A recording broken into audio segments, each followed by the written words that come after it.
Hello, beautiful soul. I'm Vicki Howie of ChakraBoosters.com, the creator of Chakra Boosters Healing Tattoos, and coming in January 2021, I'm also bringing you my latest creation, CirclingSpace.com.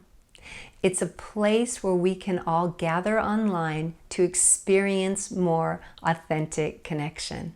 So I hope to see you there. This is your energy forecast for 2021. Yay! We all made it through 2020. You made it through, I made it through, we all made it through. And hopefully we have come out on the other side with soul lessons. Maybe we discovered that we didn't need to work so much as we got sent home. Maybe we discovered we didn't need so much stuff. Did you discover that? Maybe some of us discovered that we really long for more touch as we found ourselves isolated. Maybe we discovered how important it is to tell our loved ones we love them. There are so many possible things we discovered in 2020 through the hardships that came to us collectively, and I hope you really grabbed those, because that's what hardships are for, really, right? They grow us, and if we don't get the growth out of them, then we only get pain. It's really just pain. But when we get growth, it makes things worth it, because there really is nothing like soul growth. And we got a lot more growth coming in 2021 because it is a 5-year. Let's start by talking about the throat chakra 5 number that 2021 adds up to. Now, 5 is about authenticity. So things are getting real. I said things. Notice I said it politely. Things are getting real. This is a year of revealing things of us learning more who we really are and what we're really about. And we learned a lot of that in 2020, so it's also about it just coming in now. Now we're in the throat. We were learning about it before we got to the throat. Now we're in the throat, and we get to live from a more authentic place. What matters to you? And the throat is also about your purpose. So why are you here? Did 2020, with its lockdowns and plotting energy, which is for energy, it can be loving, right? We were at home a lot. We were recognizing how much we were missing people we couldn't be around. We were wanting to connect more. We were in our hearts a lot, but it had a plotting energy, which is also part of the 4 numerologically. Whereas 5 is the freedom. 5 is, I just want to get out. And even if that just means visiting your local area to get out more, being more curious about it. 5 wants to learn, it wants to grow, it's innovative. It is the first of the spiritual chakras. So it's really where the alchemy begins, where we bring things into reality from the higher realms, where we seed things. We say first there is the word. This is where the word, this is where we cast spells, spelling. See the word spelling in words? We cast spells with our throat. Our throat is magical. This is where science fiction begins to happen. And we have stepped into the age of Aquarius now, as I said, so this is truly could get kind of crazy in the science fiction realm. And we're moving away from earth and toward air, so we're into more ideas, and anything could happen, and what will be invented, and how can we experience our freedom? How can we experience more of who we authentically are? This is an egalitarian energy. It's the highest masculine chakra, and it's where our inspired speakers have spoken from. Think Gandhi, MLK, Nelson Mandela. So think of equality, more evenness. Aquarius is about let's just all be our unique selves. And the throat chakra is about that. So I may go back and forth and talk about throat chakra, Aquarius, sometimes Uranus, sometimes Mercury. These words are more or less interchangeable. We're talking about an energy that is stepping up into a whole new realm of reality. In the lower chakras, we're concerned with the material world. In the heart, we're just present. It's like the bridge. And then in the throat chakra, we're now in the magic of the spiritual realm, in the imaginal realm of creation and of genius, of innovation, of science, and like way out there science. Anything can happen here. The throat chakra is very much about Uranus, which is playing a big role this year.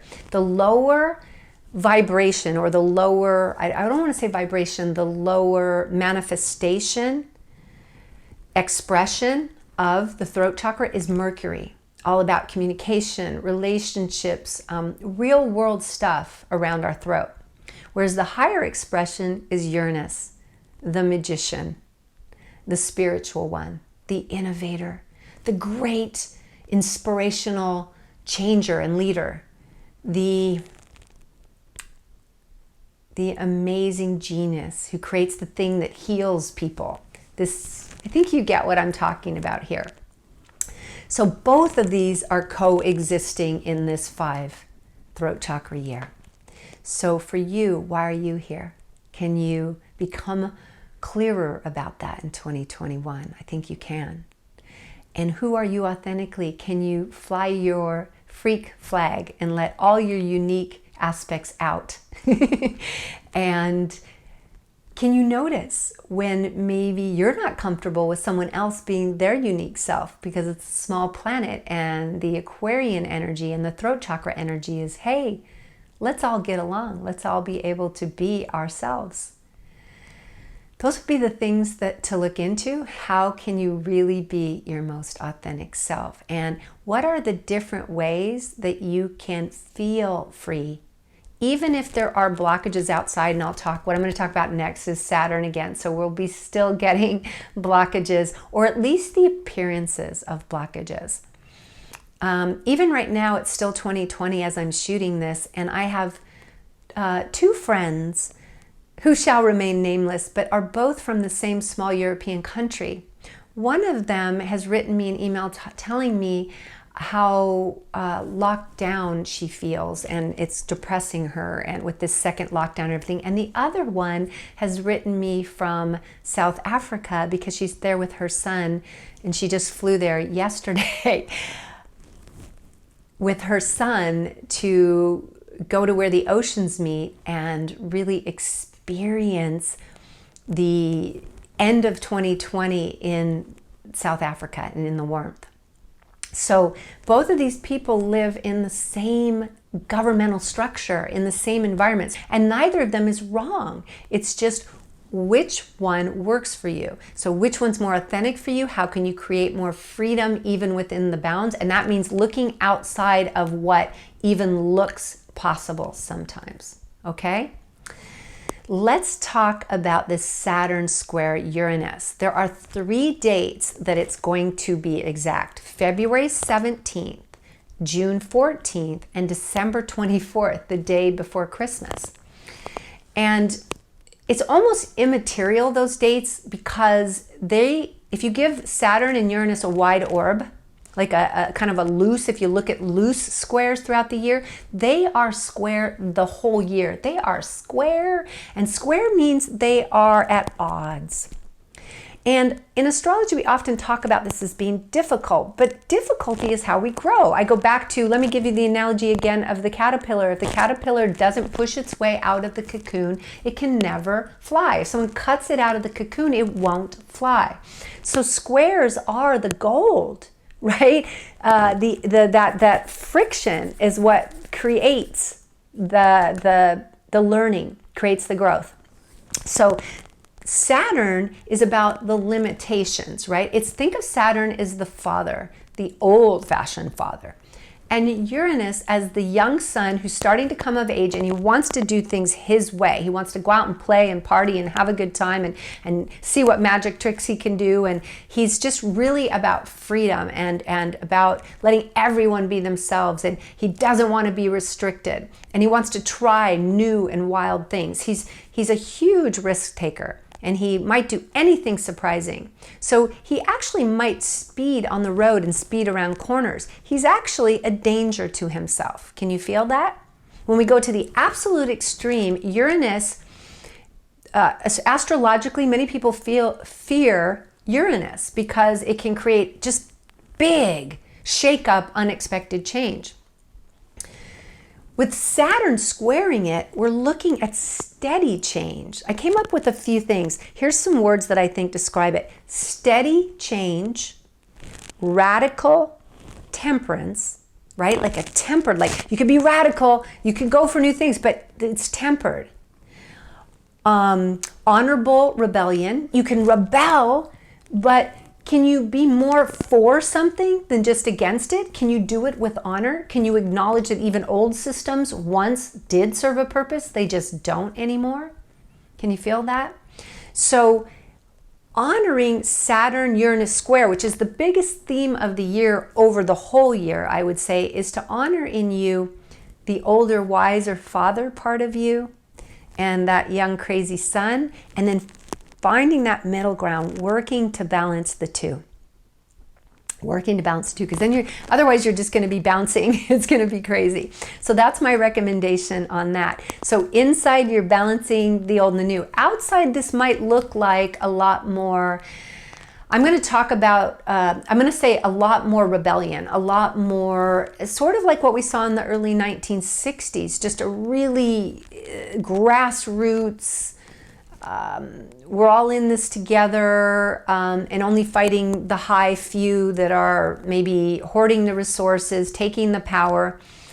And it seems like this time there might be a chance to have more information. So really watch your sources of information, because back then there wasn't the internet, there wasn't a way for the individuals in the world to speak to each other. And now there is.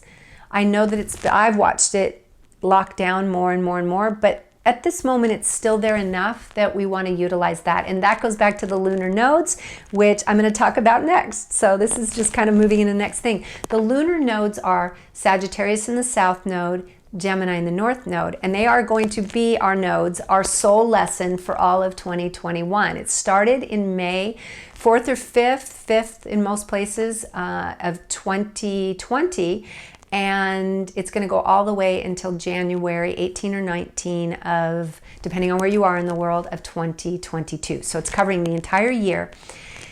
And what is it? It's this movement from old beliefs, even guilt around old beliefs and old things we've done. So I think this is why old racism is coming up in the US and probably elsewhere in the world, but definitely in the US, because I live here. And also sexism. We had the whole Me Too movement. And so these things are coming up to be healed and seen, old beliefs. And it's not just beliefs around racism or sexism, but it's also beliefs around what matters. Like the belief for so long during a couple hundred years of the Great Conjunction being in Earth signs, we were constantly Earth obsessed. The industrial age, it's been about working, amassing things, consumerism, consumption. Now we're questioning that. And I can't think of a better belief for us to be deeply questioning, because I don't think it leads to happiness and it destroys our planet. So that's just one example, but there could be beliefs in your lineage that are specific to your lineage. And the key here is examining your beliefs. Sagittarius is old, faith-based beliefs that aren't examined. Gemini is new curiosity, new using media to get new information, thinking, getting curious, trying on new ways of doing it. Can you feel the difference? That's Gemini. Gemini really fits this age, as long as we can keep our media free, which I don't know how much longer we can do that, really. It seems like every type of media has gotten controlled by those who hold the power. And I am not at all any kind of conspiracy theorist or anything. I'm just saying that's kind of how it's been. So this development for us is examining our deepest beliefs. And we have 4 eclipses in 2021, 3 of which are in Gemini and Sagittarius. So I'll talk also about the 4th one, because I have this intuitive feeling around the fourth one that I want to share, which is in Taurus. Okay, so our first lunar eclipse is on May 26th, and it's in Sagittarius. Now, lunar eclipses are the ending, the releasing. So I believe we're still releasing Sagittarius old beliefs, old guilt, old ideas that money is the most important thing in life, or that races are different, when genetically we see that there's almost no difference between human beings across races, genetically, when we look at the DNA. So that's a releasing of the beliefs. Now, lunar eclipses usually come with solar, not all the time, but most of the time. Very often we get a lunar, then a solar. And what we got in this one is May 26th, Sagittarius lunar eclipse, letting go of old beliefs, and we're actually moving in to a solar eclipse June 10th in Gemini. So it's literally helping us grow. It's helping us move from these old beliefs and then coming into Gemini. So during that time, May 26th, what do you want to let go of? June 10th, really own what you're moving toward. Like, really start to get curious about what could replace. You don't have to replace the beliefs yet. I think that's going to come in December, and here's why. We have another solar eclipse December 4th in Sagittarius.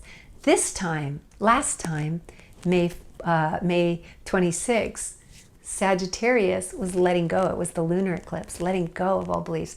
I believe by December 4th, we've already examined our beliefs so much that we're now ready to initiate new ones. So I believe it's actually initiation of new beliefs in Sagittarius, December 4th. And then our final other eclipse is November 19th. It's a lunar eclipse, so a letting go in Taurus. And as I fell into this, it felt really clear to me that with all the things that are going on around money, Taurus is tied into money and into earth. But particularly the money thing really was highlighted for me. And it feels like we could see some big shifts by the end of the year, by that last part of the year, around digital currencies, cryptocurrencies, to see this change of even more moving away from the literal physical, because Taurus is fixed, earth, and about money, right? And earth money is the money we saw go into shortage in 2020, right? Was it real or was it made up? Who knows? Maybe it was made up to just push us further into this making money more an energetic thing, which is interesting because money always has been an energy, even when it was flowing through the physical. But of course, that's true of everything, right? Everything is energy first. So we have a real opportunity to change deep beliefs. And what I want to say about this is it's not just beliefs like ones you're aware of. It's in your DNA. It's like racism, right? It's like believing capitalism or believing socialism or believing these are old things that have divided us on the planet that aren't serving us anymore. And if they are serving you, keep them, but keep them in a conscious way rather than an unconscious. So I feel like this is sort of a death knell at the end of the year toward beliefs that we really didn't choose, beliefs that we just inherited. And this feels like it goes across lineages and across lifetimes, if you believe in many lifetimes. This feels big. So thank you to the lunar nodes for that lesson. Let me talk about this Mars and Venus. There's not a lot to it, but I just want to point out that there are no retrogrades. There were a lot of retrogrades for Mars and Venus in there was a retrograde periods for both Mars and Venus in 2020, and there isn't in 2021. They're just going forward, and they have this incredible conjunction in Leo, July 13th. This beautiful, they're in Leo during Leo's heyday, July 13th, when the sun is also in Leo. And Leo's about romance, Leo's about fire, it's a fire sign, and Leo's about chemistry. And I really, Leo's fixed. So it's kind of like they're coming in and they're saying, hey, let's hang out. That's how I'm seeing it. And for me, I see, I don't know if I said Leo's about chemistry. If I said that, what I meant to say is that Mars and Venus are about chemistry. It's our masculine and our feminine. It's the polarization that sparks new life. And I believe that this year we're really learning a whole new chemistry between the two. Venus is taking more of a lead. She's feeling safer to express. The feminine in both men and women, the feminine is feeling safer to be able to exist. Not in every single place, but in most of our bodies, especially if we're doing this work. And the masculine is noticing. And the masculine is beginning to honor the feminine a little more. And again, this isn't everywhere, you guys. This is in the ideal scenarios, when we're doing our work, when we're making the most of the planetary energies. So I'm excited about that. Look for that conjunction in Leo, and either feel it in the relationship you have within yourself with your masculine, feminine, or celebrate it with your beloved if you have a beloved and you're playing that masculine, feminine energy. It doesn't matter if you're male, male, female, female, male, female. It doesn't matter, because I'm talking about energies, archetypal energies, not genders here, okay? So enjoy that time with the person that you have chemistry with. And finally, I want to bring up something super exciting that's happening February 11. That's 2/11. So again, we're seeing that 2, cooperation energy, and 11, Aquarius. We're in the age of Aquarius. We've got the strong Aquarian energy. Aquarius is very much what the throat is about. And we're getting a stellium in Aquarius. So remember that some of you probably know, and I said remember, but then I changed it to, you probably know that there was a stellium, a huge stellium in Capricorn in January that kicked off in many people's minds the whole COVID thing and everything that we've learned through COVID. Well, Aquarius has sort of an equivalent to this, because we have a stellium in Aquarius that's amazing. It's on a new moon. A new moon's a whole new beginning.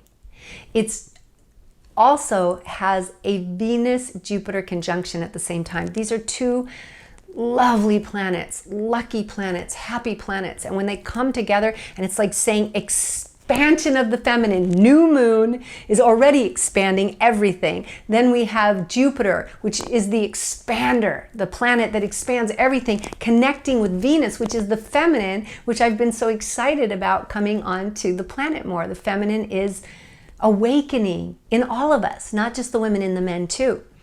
And they are conjunct, they're tight, really tight. It's a very tight conjunction. I don't know the exact degree, but it's very, very tight. And they'll be in Aquarius, talk about the age of Aquarius. So we have Venus, Jupiter, Mercury, the sun, the moon, Saturn. Did I get them all?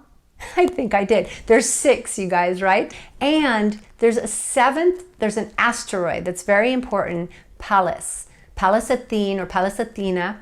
And she's like a warrior. I love this, because Venus, who comes out on the clamshell, and she's like the feminine flowing, you know, she's just, and then we have Pallas, which is the feminine in its warrior garb, like Joan of Arc, you know, it's that kind of energy. So we have these 2 amazing feminine energies in Aquarius during this huge stellium, during a new moon, all happening on February 11th. You can look for that as it gets closer, because I'm sure astrologers will be talking about it. And I believe this is like another wave of Aquarius, because this mimics a stellium in February of 1962 in Aquarius that had 7 planets. It really mimics it. So we're going into that grassroots rebellion, create a new way, create a more egalitarian world energy. Can you feel that? And that seems like a really good place to complete the astrological and chakra portion of this and pull the goddess cards for you. Okay, I'm back, and I have the mermaid cards from Doreen Virtue. I'm going to shuffle them 3 times with you here, because I really like to do that. And I'm going to pull, as soon as I shuffle it 3 times. Sorry, you guys, about the light on my glasses. I see that, but I cannot see these cards to read them without my glasses. And you can't see me if I'm not lit. So we'll put up with that for now, okay? So did I do 3 yet? I'm going to do 1 more. Maybe it's 4. If so, then 4 it is. So I have shuffled them all, and I have cut them. And I'm pulling the first card, the card for the first half of the year. And it is Mother Healing. Whoa! So, as your feelings toward your mother heal, your desires manifest more rapidly and accurately. So Mother Healing, for me, the minute I saw this, I thought about the planet. And I thought about how we began the Age of Aquarius like a new level of it. It dawned in the early 1960s, but we're hitting a whole new level of it. And it's inviting us to take care of each other and to take care of our world. It really, really is. Because, I mean, that's what it's all about. A higher consciousness, awareness of our influence on our planet. And as we move away from a consumption, a material focus, which is what all this earth energy has been, and we move into the air, into the heart, into the upper chakras of spirit, we begin to really appreciate the earth, which is ironic. When we were in the earth cycle, we weren't appreciating her so much. And from the cycle of the air, from Aquarius, we have enough consciousness and awareness then to start loving the earth rather than to just take from her. Can you feel that? So there's also the literal mother healing. So it came up for a reason. So what is it for you to heal around your mother? There's a real opening. The throat chakra is the change and transformation. So there's a real opening to heal anything you want to heal. And there's also maturity of going into your throat chakra. So this is saying to me, we can't blame or take a victim position. And you guys know I've had a really challenging childhood. But we can't take a victim position about our parents, right? That's going to be old school. If we do that, it's not going to allow us to step into our creation energy. So that's what I'm getting around the mother healing for the first half of 2021. And I love that physical card turned up, because it is a very Age of Aquarius year. And I love that moving up in the chakras and in our energy fields is actually going to give us more consciousness so that we can actually honor the earth. And I also just want to say one more thing. I was saying this a lot with the Great Conjunction, for instance. If we want to move up in consciousness, we also have to move down. It's like a building. You can't build a building higher unless you build a deeper foundation. So I really believe that that's what the Saturn energy is also asking us to do right now. It's countering Uranus to say, let's ground deeper, let's be more established. And as we do that, hopefully that also is helping us to commune more with Mother Earth. Okay, so let's now look at the card for the second half. It is synchronicity. Your prayers and questions are being answered by synchronistic events. Notice them in order to increase their flow. This is definitely part of the throat chakra, you guys. Synchronicity and magic. The things that only can happen when we get out of the 3D realm are a huge part of this Aquarian age, this throat chakra energy. It's inviting us to see the symbolic around us, because the synchronicities are there. It's just often we're not even noticing them. We're not giving them any value. So can you really connect into the synchronicities that are going to start happening? Because Age of Aquarius is going to be amazing and magical, and that magic is going to be way more prevalent for people who believe in magic. That makes sense, doesn't it? If you believe in magic, the magic's going to be way more prevalent, because it still remains true that you can't see something that you don't believe in. Let me give you just a quick example of that. Many of you write to me and say, how can you travel? I haven't traveled as much this year. I've been to Mexico a few times by car, and in February before lockdowns here, I was in Europe. But many of you ask me how I can travel so much, and travel is actually so affordable for me. I find incredible deals, and there's just so many places to stay, and every year it seems to get better because I believe in it more and more. So it's just like I can see it, I can find it. And I have friends who sometimes will look in the same places I look. They cannot find it. They cannot find a travel deal. Then I go in because I know the deals exist, and I find it immediately, just like that. And I tell them, and I give it to them, or I buy it for them, you know, with their information.